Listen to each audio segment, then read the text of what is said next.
Hi guys, Assalamu alaikum. This is Mary Basir and welcome back to my YouTube channel. Today's video is going to be in reply of one of the most asked question which is about NUST entry test.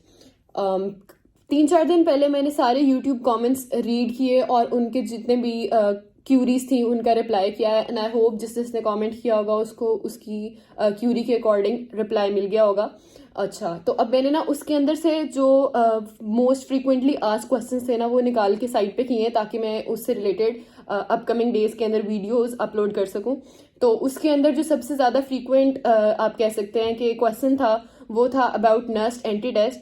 अच्छा, अब इसके अंदर ना मैंने जब शुरू के अंदर वीडियोस अपलोड की थी तो उसके नीचे कमेंट्स में जो मुझसे ज़्यादातर पूछा हुआ था बच्चों ने वो यही पूछा हुआ था कि क्या प्री मेडिकल के स्टूडेंट्स जो हैं वो नर्स के अंदर एडमिशन ले सकते हैं फॉर सीएस और सीएस रिलेटेड डिसिप्लिन्स.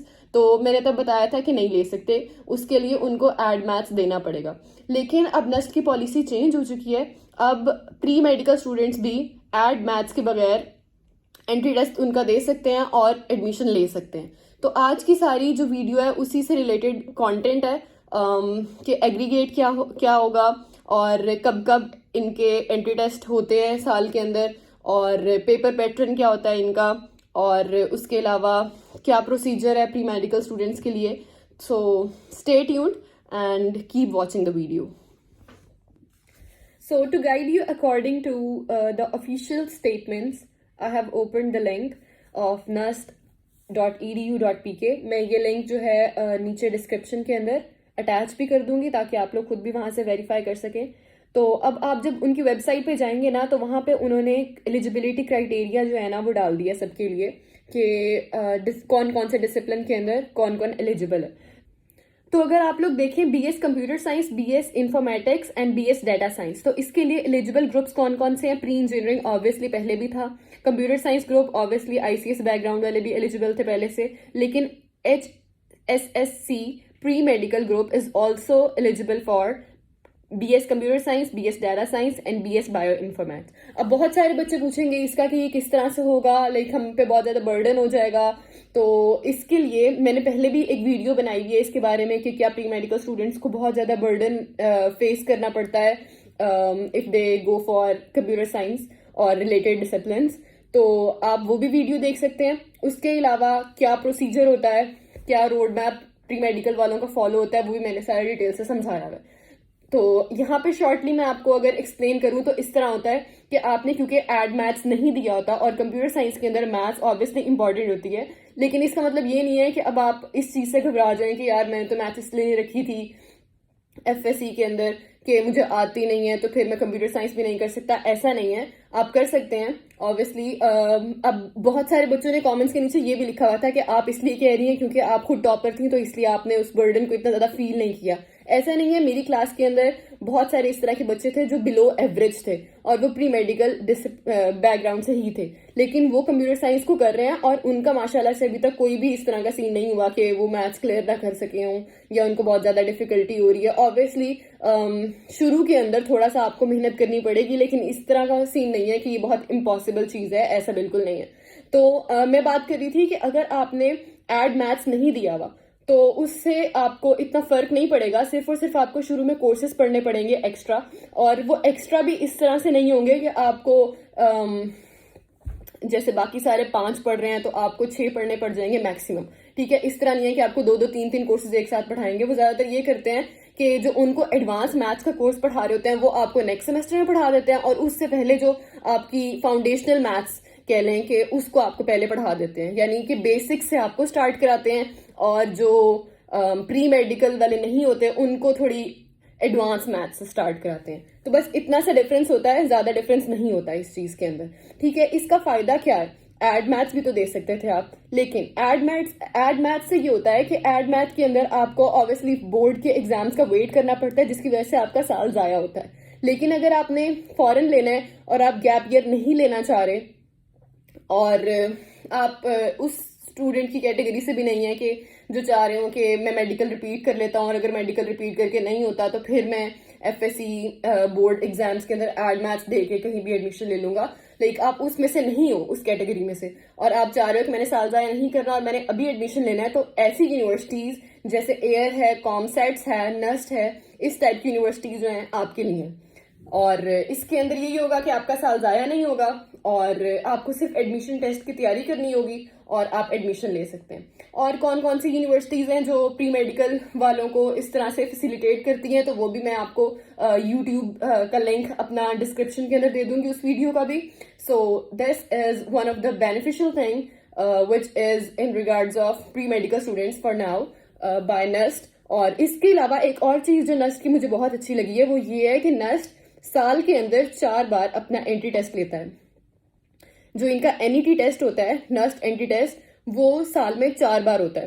तो जैसे आपकी कोई एक बार कह लें कि आपको नहीं पता लगा, तो इसके अंदर ये नहीं होता कि आपका साल जाया होगा, आपको 1 साल वेट करना पड़ेगा और उसके बाद आपको जाके टेस्ट देना पड़ेगा। आप अगली स्लॉट के अंदर ले सकते हो। और आई गेस ये 3 to 4 मंथ्स बाद जो है ना टेस्ट होते हैं इन लोगों के।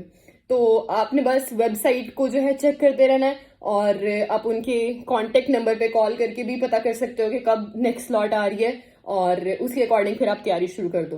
तो बाकी चीज़ें जो है इन regards of syllabus and paper pattern वो भी मैं आपको गाइड कर देती हूँ। पहली चीज़ मैंने आपको बता दी एलिजिबिलिटी क्राइटेरिया। दूसरा है पेपर पैटर्न, बेसिकली इनका जो एंट्री टेस्ट जो इनका होता है एनईटी टेस्ट, उसके लिए क्या पेपर पैटर्न है।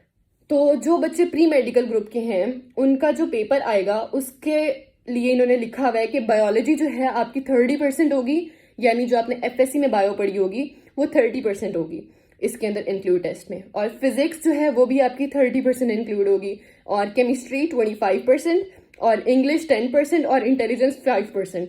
इंटेलिजेंस के वैसे बहुत ईजी क्वेश्चंस होते हैं, तो वो तो आप समझें कि कोई भी बच्चा जो है ना वो अच्छे से 5% स्कोर कर सकता है। इंग्लिश जो है, क्योंकि एफएससी प्री मेडिकल वालों ने अगर एंट्री टेस्ट की तैयारी की हो तो उनकी इंग्लिश जो है काफ़ी अच्छी हुई भी होती है, तो वो भी 10% गेन करना बहुत आसान है। लाइक 15% ये हो गया, बाकी 30% बायो है, 30% फिजिक्स है और 25% केमिस्ट्री है। अच्छा, और नीचे सारा लिखा हुआ है कि कंप्यूटर बेस्ड टेस्ट होता है और रजिस्ट्रेशन फ़ी आपको पे करनी पड़ेगी, और अगर इनकेस आपका टेस्ट क्लियर नहीं होता तो वो रजिस्ट्रेशन फ़ी रिफंडेबल नहीं होगी। अच्छा, उसके बाद नेक्स्ट हम देख लेते हैं कि इनका क्राइटेरिया क्या होता है एडमिशन का। बेसिकली इनके ना पोजीशंस अनाउंस होती हैं, यानी कि इनकी परसेंटेज डिफरेंट होती हैं, उसके अकॉर्डिंग एग्रीगेट बनता है, और उसके बाद जहाँ पे क्लोजिंग मेरिट होता है ना इनका, वो लास्ट बच्चे का जो है ना सिर्फ मेरिट आपको डिक्लेयर करते हैं कि हमारी जो क्लोजिंग हुई है ना इस बार एडमिशन की वो इतने परसेंटेज पे हुई है। ठीक है, तो इनके एज सच वो वाला सीन नहीं होता कि यहाँ पे लिस्ट लगे और ये वो, तो जो जिस बच्चे का हो जाता है उसको बता दिया जाता है, और अकॉर्डिंग टू माई इन्फॉर्मेशन। और क्लोजिंग जो होती है उसके बारे में अनाउंस किया जाता है कि हमारे लास्ट बच्चे का क्लोजिंग मेरिट ये था।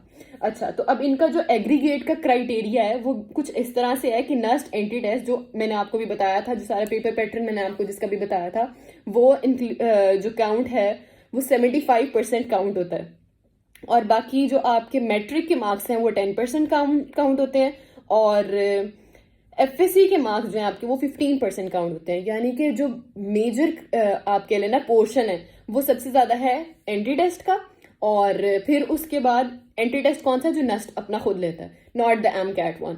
ठीक है, और उसके बाद 15% एफएससी आपकी काउंट होती है, और 10% जो है आपका मैट्रिक काउंट होता है। सो बेसिकली इनका जो क्राइटेरिया एज सच इनकी वेबसाइट पे नहीं डिक्लेयर किया हुआ कि इतना क्लोजिंग मेरिट होता है, ये उस हर टेस्ट के लिहाज से डिपेंड करता है कि अगर टेस्ट बहुत ज़्यादा मुश्किल है तो ऑब्वियसली मेरिट जो है, जो क्लोजिंग मेरिट का क्राइटेरिया वो थोड़ा कम पे बनेगा अगर बच्चों के मार्क्स कम आए होंगे, और अगर ज़्यादा आए होंगे तो ऑब्वियसली वो ज़्यादा पे बनेगा। ऑलमोस्ट 85 मैंने सुना है ज़्यादातर बच्चों से कि 85% पे इनका क्लोजिंग मेरिट होता है, या 80% पे होता है, इसी के दरमियान फॉल कर रहा होता है, जो मैंने ज़्यादा सुना है। ठीक है, और उसके बाद हम देख लेते हैं इनकी ऑनलाइन रजिस्ट्रेशन की डेट और टेस्ट स्केड्यूल देख लेते हैं। अच्छा, सो बेसिकली इसके अंदर अगर आपको मैं जो लिंक नीचे दूंगी, अगर आप उस पर क्लिक करेंगे ना तो आपको सारी वहाँ पे डिटेल्स मिल जाएंगी, और ऊपर अगर आप देखेंगे तो एलिजिबिलिटी क्राइटेरिया होगा, वहाँ पे आप जाके सारा ये जो मैं आपको एक्सप्लेन कर रही हूँ आप उसको वहाँ से वेरीफाई भी कर सकते हैं। तो यहाँ पे क्लियरली इन्होंने मेंशन कर दिया है कि प्री मेडिकल स्टूडेंट्स जो हैं अगर उन्होंने एड मैथ्स नहीं किया हुआ तो उनको सिर्फ और सिर्फ ये एंट्री टेस्ट जो है इसको पास करना होगा। और अगर वो मेरिट पे पूरा उतरते हैं, जो इनका एग्रीगेट का क्राइटेरिया है, जिस तरह मैंने आपको बताया 75% एंट्री टेस्ट, 15% FSC और 10% मैट्रिक, अगर आपका उसके अकॉर्डिंग जो एग्रीगेट बन रहा है वो इनकी पोजीशंस के अकॉर्डिंग फॉल कर रहा है कहीं पे और आपकी सिलेक्शन हो जाती है, तो उसके बाद जो आपको एड मैथ्स है वो आपको नहीं चाहिए ऑब्वियसली, तो उसके लिए आपको 6 क्रेडिट आवर के कोर्सेज पढ़ाए जाएंगे 1 साल के अंदर अंदर। फिर आपकी जो डेफिशिएंसी होगी वो ख़त्म हो जाएगी और कंप्यूटर साइंस के जो स्टूडेंट्स हैं, जो प्री मेडिकल वाले बैकग्राउंड वाले हैं, वो प्री इंजीनियरिंग या ICS बैकग्राउंड के बिल्कुल इक्वल हो जाएंगे। तो एक चीज़ ये थी। और दूसरा मैंने जो आपको क्लियर करना था वो ये था कि अगर आप A लेवल्स वगैरह से हैं तो उनके लिए भी सेम यही क्राइटेरिया जो है वो फॉलो होगा, ठीक है। उसके अलावा आपको मिनिमम कितने मार्क्स चाहिए, लाइक एडमिशन के लिए, सॉरी रजिस्ट्रेशन के लिए टेस्ट की, उसके लिए आपको मिनिमम 60% मार्क्स चाहिए हैं FSC में और मैट्रिक में। तो अगर आपके FSC या मैट्रिक में 60% मार्क्स से कम है तो ऑब्वियसली आप बेशक उस क्राइटेरिया को पूरा कर भी लो, लाइक एंट्री टेस्ट वगैरह के अंदर बहुत अच्छा परफॉर्म कर लो कि आपका मेरिट बन जाए, तो तब भी आपको वहां पे एडमिशन नहीं मिलेगा, ठीक है। दूसरी चीज़ क्या है, दूसरी चीज़ है कि इनकी ऑनलाइन रजिस्ट्रेशन कब कब ओपन होती है और टेस्ट स्केड्यूल क्या होता है। तो सबसे पहले देख लेते हैं ऑनलाइन रजिस्ट्रेशन। मैंने आपको बताया था कि 4 सीरीज होती हैं इनकी। जो सीरीज 1 है वो होती है 29 अक्टूबर से 10 अक्टूबर के दरमियान, थी ओपन 2023 के अंदर, ये तो गुजर चुकी है, ठीक है। अब दूसरी जो है सीरीज 2, इसकी रजिस्ट्रेशन अभी ओपन है। तो अगर आप में से कोई भी नेक्स्ट में एडमिशन लेने का इरादा रखता है तो वो अभी जाके अप्लाई कर सकता है। तो इसके लिए सीरीज 2 की ऑनलाइन रजिस्ट्रेशन का टाइम क्या है, उसका टाइम फ्रेम है 31 दिसंबर 2023 से 11 फेब 2024। यानी कि अगर आप एडमिशन लेना चाह रहे हैं तो आप 11 फेब 2024 से पहले पहले अपनी रजिस्ट्रेशन करा सकते हैं। और इसका टेस्ट कब हो रहा है, इसका टेस्ट हो रहा है इस्लामाबाद के अंदर 13 फेब 2024 से ऑनवर्ड्स, और कराची एंड कोयटा में 2 से 4 मार्च 2024 को हो रहा है, ठीक है।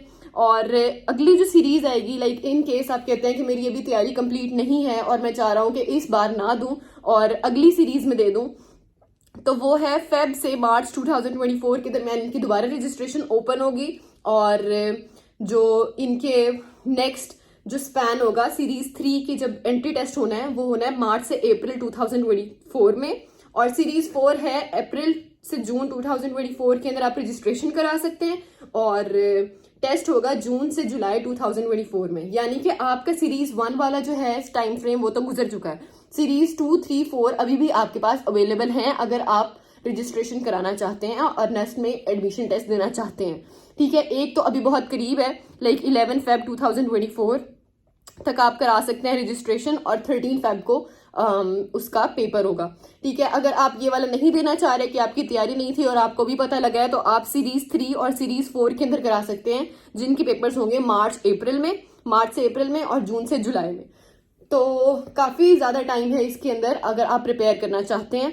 और दूसरा ये कि जो बच्चे फ्रेशर्स हैं, यानी कि रिपीटर्स नहीं हैं या गैप ईयर वाले बच्चे नहीं हैं, उनके लिए क्या है कि उनके लिए FSC का रिजल्ट आने का वो वेट ना करें। वो लोग क्या करें, वो अपने जो फर्स्ट ईयर के मार्क्स है ना उसकी बिहाफ पे अपनी रजिस्ट्रेशन भेज सकते हैं, और फिर उनका जो मेरिट होगा वो जब उनका FSC पार्ट 2 का रिजल्ट आ जाएगा, यानी सेकेंड ईयर का जब उनका रिजल्ट आ जाएगा तो उसके अकॉर्डिंग उनका मेरिट बनेगा और उसके अकॉर्डिंग उनका एग्रीगेट बनेगा।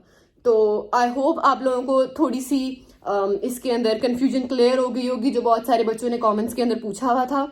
और कंप्यूटर बेस्ड टेस्ट होगा और टाइमिंग्स लिखी हुई हैं 9 से 12 है, और एक स्लॉट मॉर्निंग वाली में अगर आपका नाम आता है और आफ्टरनून में आता है तो वो है 2 से ऑनवर्ड्स। तो आई होप आपकी बहुत सारी जो क्यूरीज हैं इससे क्लियर हो गई होंगी और आपको उनका आंसर मिल गया होगा सेटिस्फैक्ट्री। इसके अलावा अगर आपको कोई और चीज़ पूछनी है तो वो आप कमेंट्स के अंदर पूछ सकते हैं। I will try my best to reply you all as usual. और उसके अलावा जो आप लोगों ने बाकी क्वेश्चन पूछे हुए थे और जिसके रिप्लाई में मैंने बोला हुआ था कि I will make video on it, तो I am actually working on it, like I am gathering all the information required for that. और फिर उसके बाद इंशाल्लाह मैं अपकमिंग वीडियोस के अंदर उन चीज़ों को ब्रीफली एक्सप्लेन करती रहूँगी.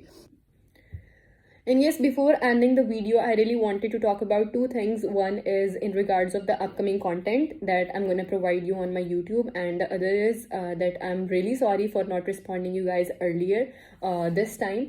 इस बार ये हुआ कि कुछ बिजी स्केड्यूल था जिसकी वजह से मैं आप लोगों को कमेंट्स वगैरह जो आपके थे वो नहीं पढ़ सकी जल्दी, और ना ही आप लोगों को इंस्टा और मेल पे रिप्लाई कर सकी. खैर अभी भी इंस्टा और मेल के जो मैसेजेस हैं आप लोगों के वो पेंडिंग है, उनको मैं इंशाल्लाह जैसे ही टाइम मिलेगा रीड करके आप लोगों को रिप्लाई करूँगी.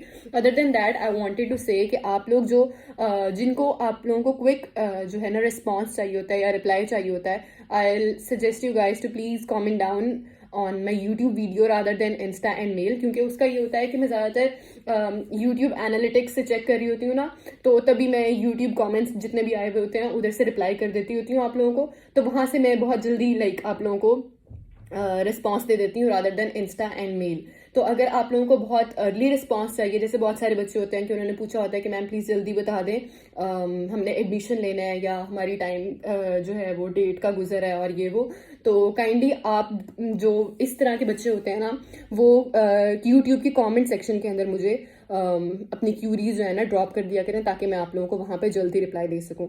मैंने अभी तो फिलहाल सारे कमेंट्स जो है यूट्यूब के उनका रिप्लाई कर दिया है, अब सिर्फ मेल और इंस्टा वाले जो क्यूरीज हैं उनका रह गया.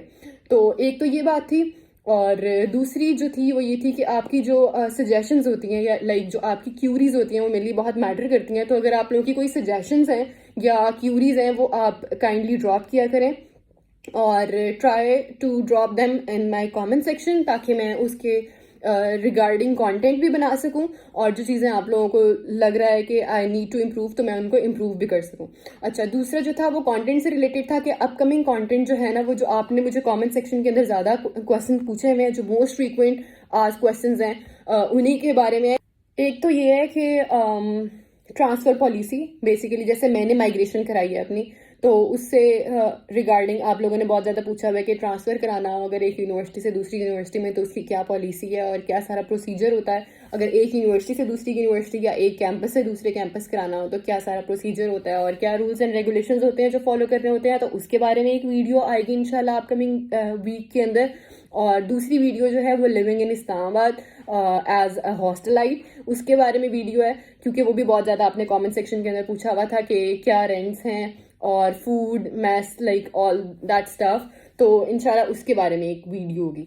सो I guess that's it for today's video, and I hope you liked it, and if you liked it please like, share and subscribe. That's it. Allah Hafiz.